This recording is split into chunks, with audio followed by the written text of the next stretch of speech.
Ayun sila mga kalapatids oh. Ayun oh. Taas eh. Nakatoldok na pero may itataas pa yan. Hindi lang sila makataas ng sobra dahil malakas ang hangin. No? Pero sa taas parang hindi malakas ang hangin masyado no. Hindi yan, nakakagalaw sila eh. Kaya lang mabagal no. Ayun oh. Ayun, toldok. Taas na oh. Siya si Idol madla, nakakahanga, may mga hawak, gandang linyada. Ika'y inspirasyon kung bakit hanggang ngayon ako'y palaging kumakarera. As of now mga kalapatids, dun sa sinalihan natin na pan race, number 7 na si One Time. So nasa total average speed kasi natin, nag-speed siya ng 1.1 plus. Ngayon, eto na si One Time. Nandito na sa taas. Pasok ka boy, dahan-dahan ka lang. Baka malaglag ka dyan sa ilalim. So eto si One Tay ngayon. Ayan na siya ngayon mga kalapatid, si One Tay, aka Super Speedbird. Ayan, dahil 10 times winner na to. Ayan, napakabilis na ibon natin. Etong si One Time. Kita nyo, naglilimlim na yan. Kaso ang nililimliman neto, fake egg lang. Dalawang fake egg lang yung nasa ilalim niyan mga kalapatid. No? Pero kita nyo, talagang todo bantay siya. Hopefully, makatulong sa kanya yan para sa darating na third lap, tagudin. Last 2 laps na lang kasi ang paparating na laban nitong si One Time. Pagkatapos nun, kung sakaling maka-timing siya, magpapahinga muna siya and then lilipat ulit siya sa mga susunod na club. If ever umulit yung nilalaro nating club ngayon, baka dun ulit siya. So, ayan na. Good luck sa iyo, boy. Galingan mo sa tagudin lap. Mamayang gabi, sasakay natin to para sa kanyang bidtos. Kagabi naman, yung unang sakay sa track, dun sa kabilang club din ulit. Dun sa TGRC natin sinakay si Kobe. Ito naman, si Kobe. Sinakay naman natin to dun sa kabila. Kanina, umuwi naman to. Ang aga nga nito kanina. Ayan, hindi na natin na-vlog nga. Dahil tulog pa ako, dumating na to. Ayan, nagising na lang kami. Nandun na siya sa trapdoor.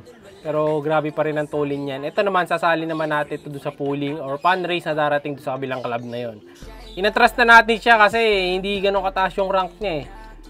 No? Hindi siya kasing bilis ni One Time. Naiwan siya sa speed. Although yung ibon naman natin na yan, alam naman natin, mabilis din. Kasi nasa 5 times pooling winner na. Biglang naunahan ni One Time sa panalo itong si Kobe Jr. natin kasi nga biglang bulusok ngayong season. Hindi ko alam kung bakit, siguro talagang effective lang yung ginagamit kaya natin na Aminopar. Ayan. Salamat sa Aminopar, yan yung gamit natin ngayon.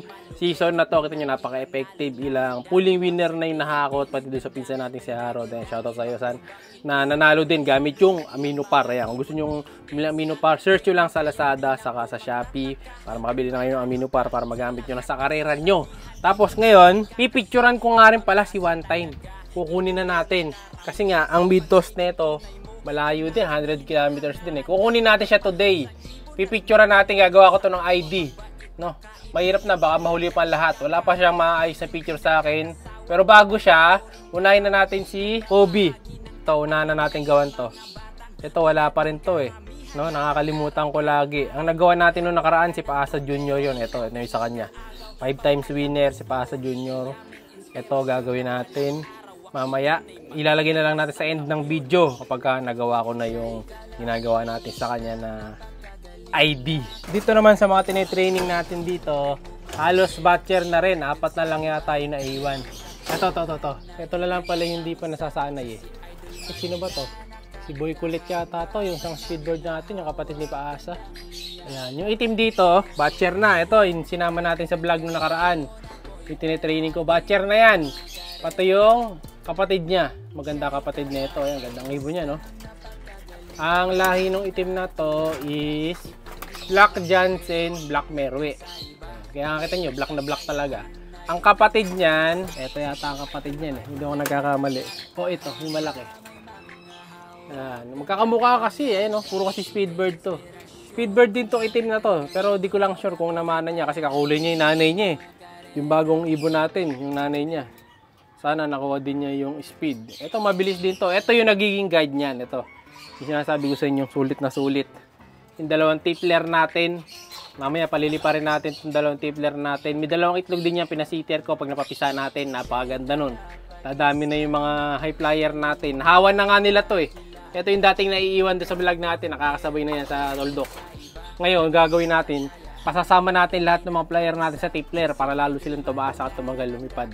Ito yung dalawang guide. Saka yung magiging anak niyan. Mamaya palili pa rin natin alas 12. Abang kayo pa maya-maya, magpapahinga lang kami. Merienda muna tayo lahat. Yan o, paliparin muna natin yung dalawang tipler saka yung isang warrior natin. Ayan, yung sinasabi ko sa inyo na nakakasabay na nung nakaraan.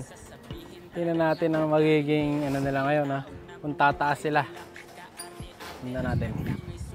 Medyo mainit. Dito tayo sa Gedli. Nawala na agad. Ayun, medyo mababa pa lipad. Lakas ang hangin eh. Tingnan natin pagka nakalayo-layo.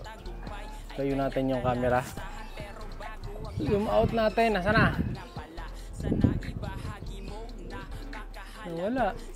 Nawala na. Tumuldok na yata. Diba? Nawala na. Ganyan katagal lumipad yung mga yan. Sabi na narinig nilang tayong pito. Sabi mo nga boy? Wala no? O tiyangin na ng hangin. Sa ngayon, 3 pa lang sila sa mga susunod na araw nito. Magiging ano na yan, 5. Dahil doon sa dalawang pa-plus natin. Kaso mga bata pa hindi pa pwede. Pagka ano na sila, nagpa-plak na. Pag sabay-sabay na silang rumuronda, yung sumusunod na yung dalawa doon sa 3, saka na natin sila sasabay.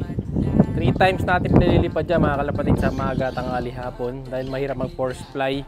Dahil ano tayo, tabing tubig tayo. Ayan, pag nag-force fly tayo, bababa dyan. Lalo dun sa kabila, may isang bababaan dun. Kaya pinaparonda na lang natin ng paulit-ulit. Pero yan, wala na nga sila. Wala na naman. Dito daw kita eh, tingnan natin. Ayun sila mga kalapatid. Oh. Ayun o, taas eh. Nakatoldok na pero may itataas pa yan. Hindi lang sila makataas ng sobra dahil malakas ang hangin. No? Pero sa taas parang hindi malakas ang hangin masyado. No? Kaya nakakagalaw sila eh. Kaya lang mabagal no. Ayan no. Ayan, toldok. Taas na oh. Zoom nga natin kung kaya pa. Kaya pa ba sila makita.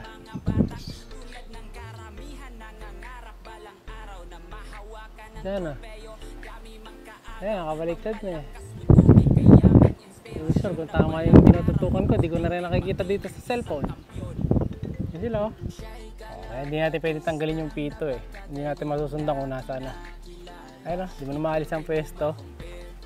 So, abangan nyo pagka dumami yan. Lalo pag napisa yung dalawang pinapisa akong tipler. Dadami na yung mga high flyer natin. Lalagay ko naman yun doon sa ano. Sa dream loop naman natin lalagay yung nasabi ko sa inyo yung dalawang tipler na pinapapisa ko. Malapit na mapisa yung siguro 1 week na lang o baka 5 days. May sinacrifice muna ako 2 itlog para mapapisa natin. So dadami yung mga napakatataas na yan. Magagamit kasi nila yung sa karera. No? Para mas makalayo sila lalo doon sa mga pangmatulinan natin ng mga warrior. Ayun, wala na naman. Idol madla, nakakahanga, may mga hawak, gandang linyada. Ika'y inspirasyon kung bakit hanggang ngayon ako'y palaging kumakarera.